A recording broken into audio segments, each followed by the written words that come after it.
4 December রাত্রি আনুমানিক 11টা নাগাদ পানিসাগর বাজারে বিধ্বংসী আগুনে পুড়ে ছাই 5টি দোকানসহ 5টি গোডাউন। এছাড়াও আগুনের ভয়াবহতা থেকে বাঁচাতে গিয়ে ক্ষতিগ্রস্ত হয়ে পার্শ্ববর্তী আরও 4টি দোকান। আগুন নিয়ন্ত্রণে আনতে পানিসাগরের 2টি দমকল ইঞ্জিন হাত লাগালেও আগুনের ভয়াবহতা প্রত্যক্ষ করে তড়িঘড়ি খবর পাঠালে ছুটে আসে ধর্মনগর ও পেচারতল থেকে আরও 2টি ইঞ্জিন। মোট 4টি ইঞ্জিনের প্রচেষ্টা 1 ঘন্টা পর আগুন নিয়ন্ত্রণে আনলেও ততক্ষণে 10টি দোকান পুড়ে সম্পূর্ণ ভস্মীভূত হয়ে যায়।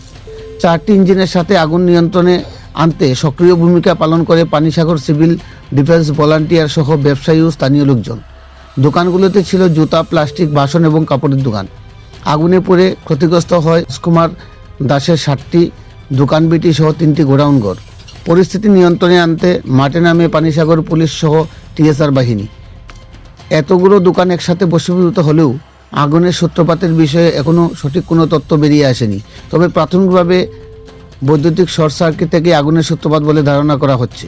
ক্ষতিগ্রস্ত দোকানিদের দেওয়া তথ্যে ধারণা করা হচ্ছে আগুনে পুড়ে ক্ষয়ক্ষতির পরিমাণ প্রায় 2.5 কোটি টাকা। এই মর্মে 5 ডিসেম্বর সকাল 11টায় ক্ষতিগ্রস্ত দোকানগুলো পরিদর্শনে আসেন পানিসাগর বিধানসভার বিধায়ক বিনয়ভূষণ দাস। তৎসঙ্গে উপস্থিত ছিলেন পানিসাগর মহকুমা শাসক সহ মহকুমা প্রশাসনের ডেপুটি কালেক্টরগণ। সাথে উপস্থিত ছিলেন বাজার পরিচালন কমিটির সেক্রেটারি প্রেসিডেন্ট সহ পানিসাগর মণ্ডল সভাপতি সহ অন্যান্য নেতৃত্বরা। পরিদর্শনকালে বিধায়ক সহ উপস্থিত বিশিষ্টজনেরা ক্ষতিগ্রস্ত দোকানীদের সাথে কথা বলে এবং সরকারিভাবে আর্থিক সহায়তা প্রদানের আশ্বাস প্রদান করেন। বিধায়ক জানান, আগামী শনিবারের ভিতরে প্রত্যেক ক্ষতিগ্রস্ত দোকানিকে রাজ্য সরকারের ডিজাস্টার ফান্ডের আর্থিক সহায়তা 1 লক্ষ টাকা করে সহায়তা করা হবে। পাশাপাশি মহকুমা শাসকের উদ্যোগে ক্ষতিগ্রস্ত দোকানগুলোর সঠিক ক্ষয়ক্ষতির পরিমাণের উপর নির্ভর করে রাজ্যের মুখ্যমন্ত্রীর নিকট আর্থিক সহায়তা প্রদানের দাবি জানানো হবে।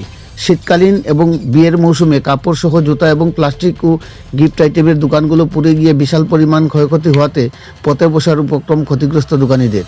পানিসাগর থেকে নিজস্ব প্রতিনিধি রিপোর্ট, শ্যামলী ত্রিপুরা। তো আমার ডিজাস্টার ম্যানেজমেন্টের গভর্নমেন্টের কিছু ফান্ড আছে, ইমিডিয়েট রিলিফ যারা ক্ষতি হয়েছে রুলস ফলো করার পরে ডিজাস্টার ম্যানেজমেন্টের যে রুলস আছে রুলস ফলো করে আমাদের এসডিএম সাহেব আমি রিকোয়েস্ট করছি পার হেড যাতে 1 লাখ টাকা করে আপাতত পায়। বাকি উনি ইমিডিয়েট যেটা অ্যাসেসমেন্ট করবো আমাকে কপি দিব, আমি তখন কথা বলবো বা তাই ডিএমের থ্রুতেও স্টেজে পাঠাই অফিসিয়ালি এটা দেবো। আমি ফাইলটা নিয়ে সিমের সাথে কথা বলবো এই ক্ষতি হয়েছে কতটুকু গভর্নমেন্ট তার দিতে পারবো করতে পারবো না, এটা তো আমি রিকোয়েস্ট করতেছি সবাই শান্তভাবে থাকেন, যতটুকু পারেন করেন।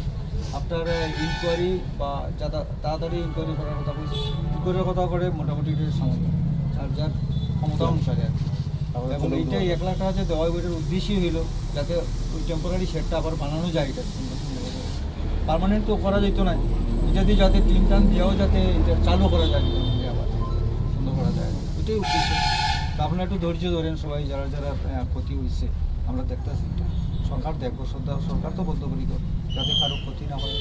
হয়ে গেছে এটা ন্যাচারাল ক্যালামিটি, কিছু তার তো ইচ্ছা করে কিছু করছে না, এটা হয় এক কথা কইছেন রুলস ফলো করে দিব, আইনে যা এলাও হয় তাই উনি দিতে পারবে, বাইরে তো দিতে পারতো না।